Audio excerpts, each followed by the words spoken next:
Hey guys, so it's day number 29 drinking my Amare Happy Juice.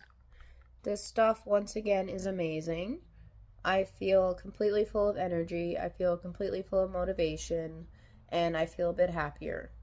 I may not look happier, but that's because of my anhedonia, but this stuff, I believe over time, is going to eliminate my anhedonia. It's my son's graduation today, so that should be fun. And I'm going to make sure that I take lots and lots of pictures.